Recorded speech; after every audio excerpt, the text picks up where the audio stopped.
জয় গুরু, জয় শ্রী শ্রী মহাবতার বাবাজির জয়, জয় শ্রী শ্রী মহেশ্বরনাথ বাবাজির জয়। পাঠ করে শোনাচ্ছি আপনাদের আজ শ্রীএমের বই থেকে। শ্রীএমের জীবনের টুকরো টুকরো ঘটনা আগেও আপনাদের পাঠ করে শুনিয়েছি, আজ আরও একটি ঘটনা পাঠ করে শোনাব।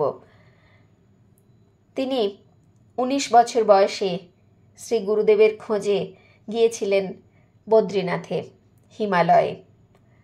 তার আগে তিনি বিভিন্ন ধরনের অভিজ্ঞতার সম্মুখীন হয়েছেন। আজ তেমনই একটি ঘটনা। তিনি লিখছেন, এবার আমি বেরিয়ে পড়ার জন্য ব্যস্ত হয়ে পড়লাম। হিমালয়ের আকর্ষণ অপ্রতিরোধ্য হয়ে উঠছিল। যখনই ঘন মেঘ দেখতে পেতাম কল্পনার জাদুতে, তা হয়ে যেত বরফে ঢাকা পাহাড়ের চূড়া। এমনকি রুক্ষ পাহাড়কেও আমার হিমাবিষ্ট মন সাদা রঙে রাঙিয়ে নিত। হিমের সেই আলয় আমাকে দূর থেকে ডাকত। স্বপ্নে উঁচু উঁচু রূপলি রঙের পাহাড়ের পাশে গুহায় বসে ধ্যানমগ্ন মহান যোগীদের দেখতাম। একটি বিশেষ স্বপ্নে আমি এক যোগীকে দেখি। আমি নিশ্চিত করে বলতে পারি যে তিনি সেই যোগী ছিলেন যাকে আমি 9.5 বছর বয়সে সেই কাঁঠাল গাছের নিচে দেখেছিলাম। তিনি হিমালয়ের কোনো এক গুহার কাছে দাঁড়িয়ে আমার প্রতীক্ষা করছিলেন। এই পর্যন্তই। আমি হিমালয় সংক্রান্ত ভ্রমণ বৃত্তান্ত ও রেলপথের নির্দেশিকা সমেত যাবতীয় সাহিত্য পড়ে ফেললাম, আর একটা যাত্রা পরিকল্পনাও তৈরি করে ফেললাম। আমার বাস্তব বুদ্ধি আমাকে পরামর্শ দিল, প্রকৃত যাত্রার আগে একবার পরখ করে দেখা যাক। বাড়ি থেকে দিন 10 জন্য চলে গেলেই উদ্দেশ্য সফল হবে। প্রথমত আমি বুঝতে পারবো যে আমি এই কয়েকদিন সম্পূর্ণ একা থাকতে পারি কিনা। দ্বিতীয়ত আমার বাবা মা, বিশেষত মা, যিনি আমাকে ভীষণ ভালোবাসেন, তিনি আমার এই চলে যাওয়া কেমনভাবে নেবেন তা ফিরে আসার পর বুঝতে পারবো। আর তৃতীয়ত আমার থেকে 5.5 বছরের ছোট বোন, যাকে আমি খুব ভালোবাসি, তাকে ছেড়ে কতটা থাকতে পারবো সেটাও বুঝতে পারবো। আমাদের এক আত্মীয়, যিনি ছিলেন একজন অবসরপ্রাপ্ত ম্যাজিস্ট্রেট, তার কাছে শুনেছিলাম যে তিরুনালভেলি থেকে অল্প দূরে তাম্রপর্ণী নদীর তীরে পোট্টালপুথুর নামে একটি ছোট্ট গ্রামে একটা সমাধিস্থল আছে, যেখানে একজোড়া চটি রাখা আছে। মনে করা হয় এগুলি মহান সুফি সন্ত আব্দুল কাদের গিলানির আর কাদারিয়া সম্প্রদায়ের সুফি ফকিরদের একটি ছোট দল ওখানে বসবাস করত। আমাকে এও বলা হয়েছিল যে গভীর জঙ্গলের মধ্যে পাহাড়ের ওপর একটি গুহার মধ্যে এক অজানা ফকিরের সমাধি আছে, যেখানে এই সুফি দলটি মাঝে মাঝে যায়। গুজব ছিল যে বিশেষ বিশেষ রাতে অদ্ভুত জীবেরা এই গুহায় যায়। পোট্টালপুথুরেই যাওয়া স্থির করলাম।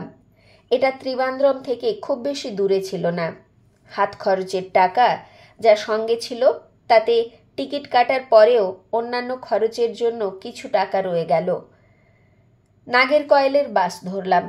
সেখানে পৌঁছে তিরুনালভেলি যাবার জন্য অন্য বাসে উঠলাম, আর সন্ধ্যের মধ্যে পোট্টালপুথুর পৌঁছলাম।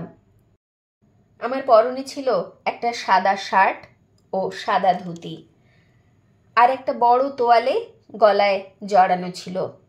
আমার সাথে আর কোনো জামা কাপড় ছিল না। বাড়িতে কারোর কোনো ধারণাই ছিল না যে আমি কোথায় যাচ্ছি। পোট্টালপুথুর পৌঁছে সময় নষ্ট না করে আমি সেই সুফিদের দলকে খুঁজতে বেরিয়ে পড়লাম।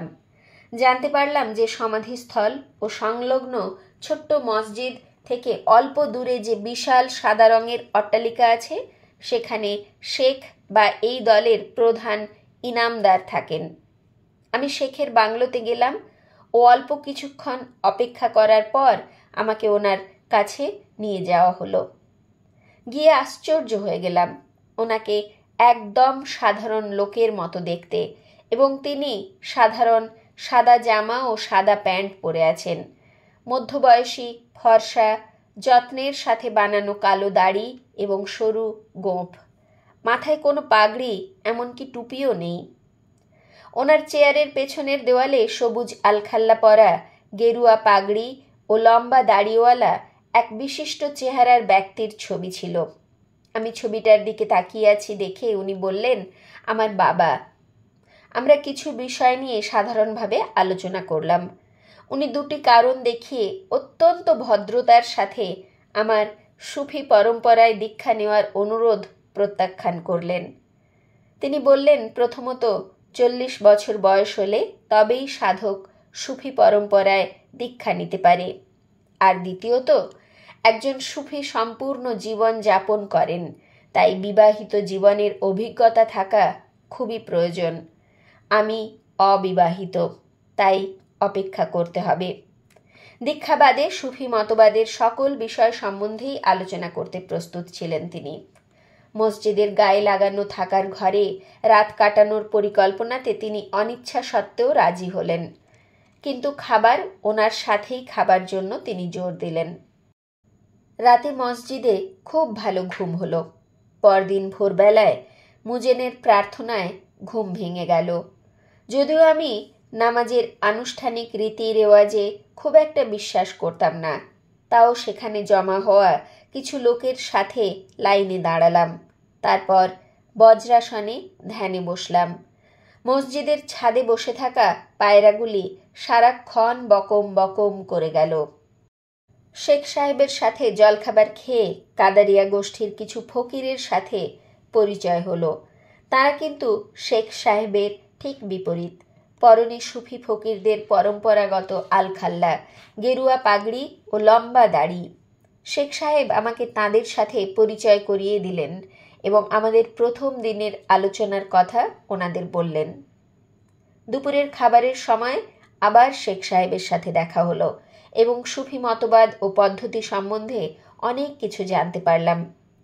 উনি আমাকে আলী হুজি উইরির লেখা সুফি মতবাদের এক মহান সাহিত্য কাশফ আল মেহজুব এর ইংরেজি অনুবাদ revolution of the world and Sardar Iqbal Ali Shah এর লেখা দ্য সুফিজ পড়তে দিলেন।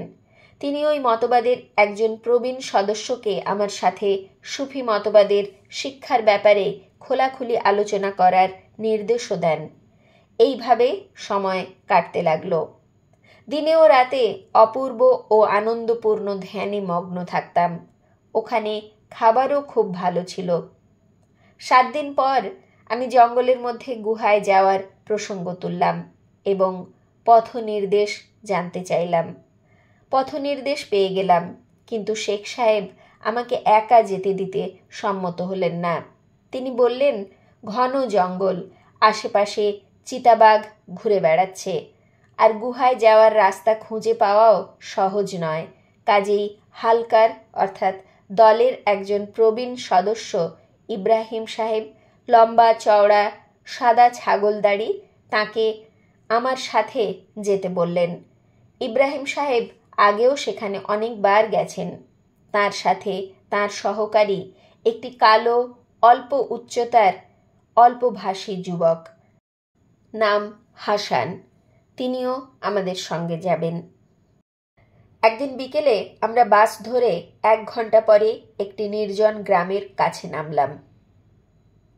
শেখ ঠিকই বলেছিলেন, জঙ্গলটা বাস্তবিকই ঘন ছিল।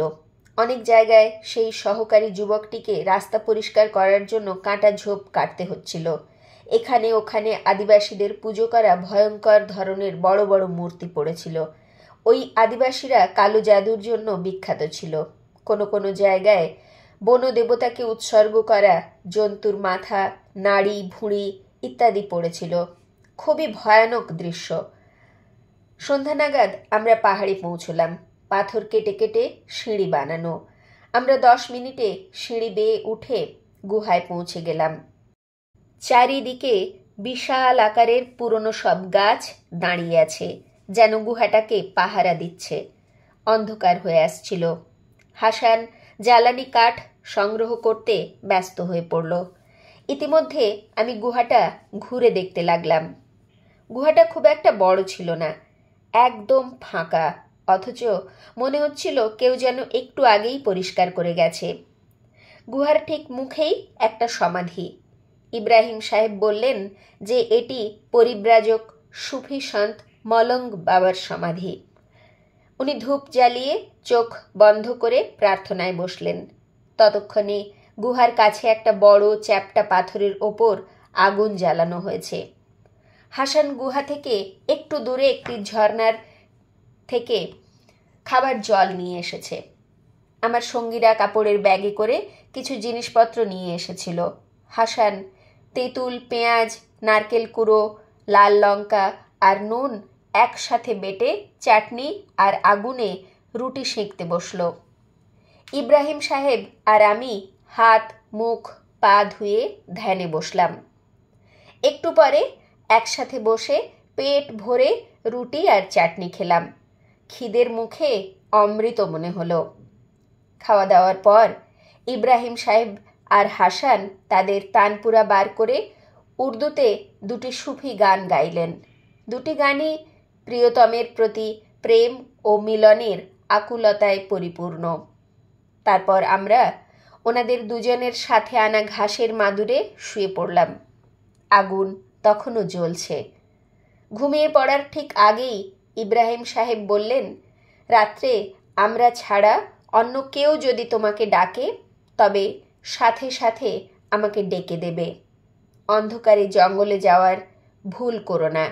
যদি রাতে প্রস্রাব করতে যেতে হয় তবে এই পাথরের ধার অবধিই যাবে।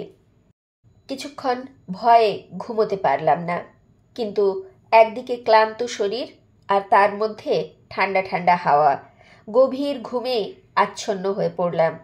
কতক্ষণ ঘুমিয়েছি বলতে পারবো না, তবে ভোরের কিছু আগে ঘুম ভেঙে গেল। মনে হলো কেউ বা কিছু আমার ডান হাতটা ধরে টানছে। প্রথমে মনে হলো কোনো বন্য জন্তু আমার হাতের আঙুলগুলো চিবিয়ে খেতে চাইছে, কিন্তু ডান দিকে ফিরে ভালো করে দেখতে গিয়ে যা দেখলাম তাতে ভয়ে জমে গেলাম আর মাথার চুল খাড়া হয়ে গেল। আমার ঠিক পাশে হাঁটু গেড়ে করুণ মুখে বসে আছে দাঁত ফোকলা কুৎসিত এক বৃদ্ধা। বগলে একটা ঝাড়ু।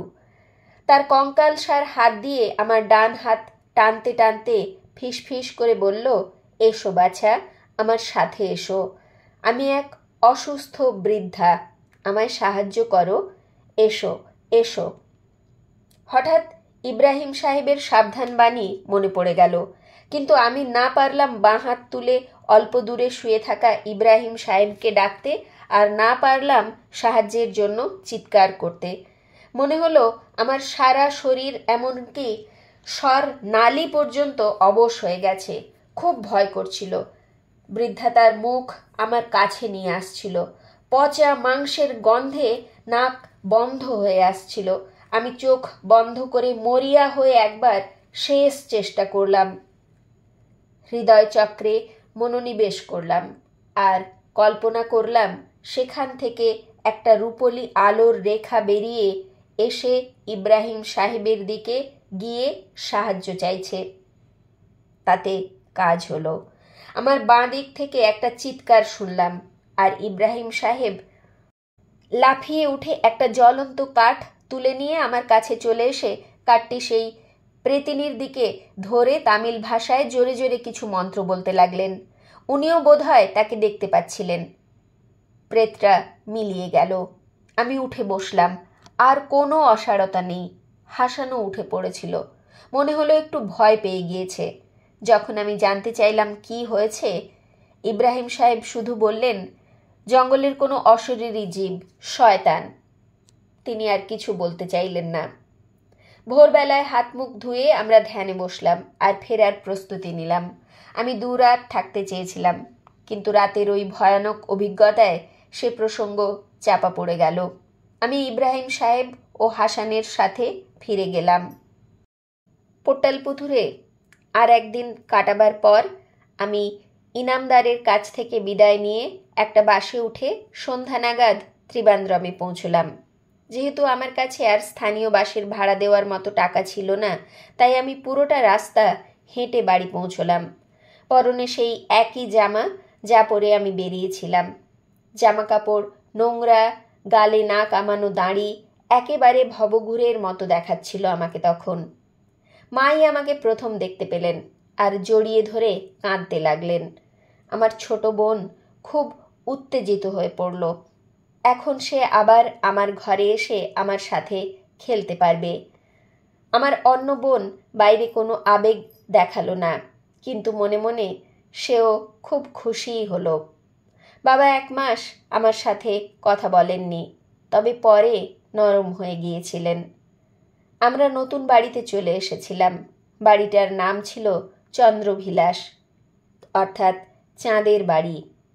সেখানে ওপরের ছোট্ট চিলেকোঠায় বসে আমি ধ্যানে আরও বেশি করে সময় কাটাতে লাগলাম। ধ্যানে আমার অনেক নতুন নতুন অভিজ্ঞতা হচ্ছিল তখন।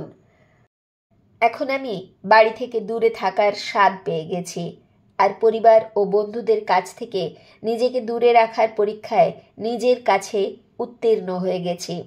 এবার আমি সুদূর হিমালয়ে যাওয়ার জন্য অস্থির হয়ে উঠলাম।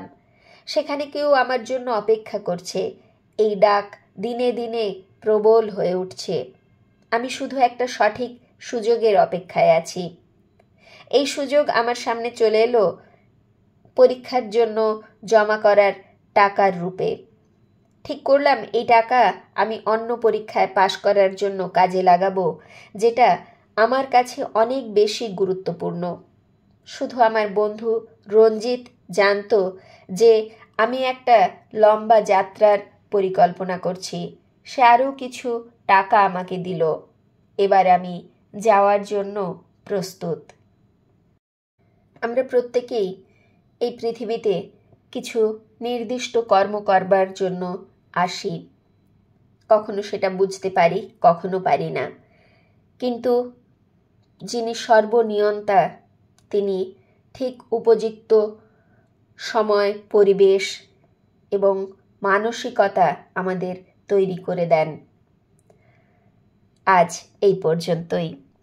জয় গুরু, জয় শ্রী শ্রী মহাবতার বাবাজির জয়, জয় শ্রী শ্রী মহেশ্বরনাথ বাবাজির জয়। গুরু কৃপা হি কেবলম। জয় গুরু।